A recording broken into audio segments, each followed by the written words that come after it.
Here is a question. Read it carefully and think about the answer. Let us solve it step by step.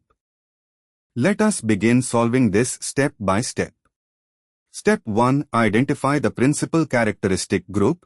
Parent chain. The molecule contains a carboxylic acid, COOH, which is the highest priority functional group and therefore defines the parent chain and C1. Step 2. Trace and number the longest carbon chain containing the COOH starting from the carboxylic acid carbon as C1. The chain is C1, OO, C2H to C3H, Br, C4H to C5H, Cl, C6H to NHCO.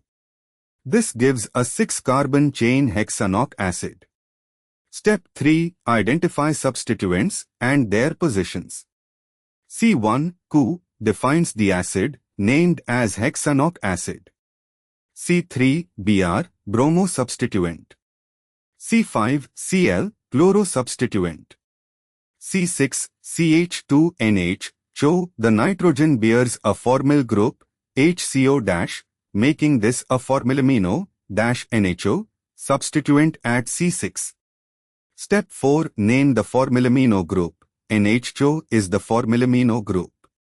When attached as a substituent on the chain, it is cited as formylamino. Step 5. Assemble the IUPAC name with substituents in alphabetical order: bromo, C3, chloro, C5, formylamino, C6, 3, bromo, 5, chloro, 6, formylamino, hexanoic acid. Step 6. Verify numbering gives lowest locants. Numbering from the COOH end gives locants 3, 5, 6. Numbering from the other end would give 1, 2, 4. But the COOH must be C1, so the set 3, 5, 6 is correct. Therefore, the correct answer is 3, bromo, 5, chloro, 6, formylamino, hexanoic acid. The correct answer is shown on screen.